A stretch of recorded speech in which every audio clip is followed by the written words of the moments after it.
नमस्कार दोस्तों, आप सभी को स्वागत है आज के एक नई मोटिवेशन स्टोरी जिसका नाम है ईमानदारी का फल। तो दोस्तों, मैं आपको एक स्टोरी के माध्यम में बताऊंगा ईमानदारी का ज्ञान।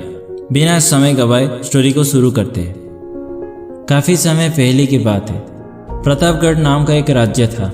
वहाँ का राजा बहुत अच्छा था, मगर राजा को एक सुख नहीं था। वो ये कि उसके कोई भी संतान नहीं था और वो चाहता था कि अब वो राज्य के अंदर किसी योग्य बच्चे को गोद ले ताकि वो उसका उत्तराधिकारी बना सके और आगे की बागडोर को सुचारू रूप से चला सके। और इसी को देखते हुए राजा ने राज्य में घोषणा करवा दी कि सभी बच्चे राजमहल में एकत्रित हो जाए। ऐसा ही हुआ। राजा ने सभी बच्चों को पौधा लगाने के लिए भिन्न भिन्न प्रकार के बीज दिए और कहा कि अब हम 6 महीने बाद मिलेंगे और देखेंगे कि किसी का पौधा सबसे अच्छा होगा। महीना बीत जाने के बाद भी एक बच्चा ऐसा था जिसका गमले में वो बीज अभी तक नहीं फूटा था, लेकिन वो बच्चा रोज उसको देखभाल करता था और रोज पौधे को पानी देता था। देखते ही देखते 3 महीने बीत गया। बच्चा बहुत परेशान हो गया। तभी उसकी माँ ने कहा कि बेटा धैर्य रखो, कुछ बीजों को फैलने में ज़्यादा वक्त लगता है। और वो बच्चा पौधा को पानी देता रहा।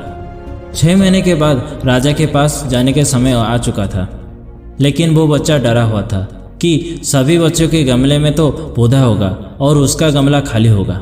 लेकिन वो बच्चा ईमानदार था और सारे बच्चे राजमहल में आ चुके थे। कुछ बच्चे जोश से भरे हुए थे क्योंकि उनके अंदर राज्य का उत्तराधिकारी बनने का प्रबल लालसा थी। अब राजा ने आदेश दिया, सभी बच्चे अपने अपने गमले दिखाने लगे, मगर एक बच्चा सहमा हुआ था क्योंकि उसका गमला खाली था।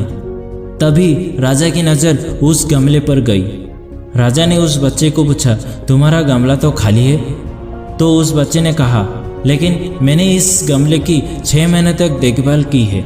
राजा उस बच्चे की ईमानदारी से बहुत खुश था कि उसका गमला खाली है, फिर भी वो हिम्मत करके यहाँ आ तो गया। सभी बच्चों के गमले को देखने के बाद राजा ने उस बच्चे को सभी के सामने बुलाया। बच्चा सहम गया और राजा ने वो गमला सभी को दिखाया। सभी बच्चे जोर जोर से हंसने लगे। राजा ने कहा, शांत हो जाइए, इतने खुश मत हुए। आप सभी के पास जो पौधा है वो सब बंजर है। आप चाहे कितनी भी मेहनत कर ले, उनसे कुछ नहीं निकलेगा। लेकिन असली बीज ये था। राजा उसकी ईमानदारी से बहुत खुश हुआ और उस बच्चे को राज्य का उत्तराधिकारी बना दिया गया। लेकिन हमें इस कहानी से क्या सीखने को मिला? मेरे हिसाब से अगर हम खुद के साथ ईमानदार हो तो जीवन में किसी न किसी पड़ाव में सफल हो ही जाएंगे, क्योंकि हमारी औकात हमें ही पता होता है।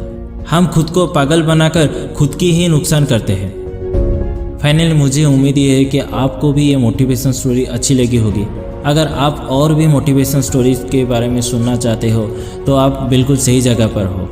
यहाँ पर आपको छोटी छोटी लेकिन प्रेरणादायी कहानियों का खजाना मिलेगा। आपका कीमती समय देने के लिए दिल से आपको शुक्रिया।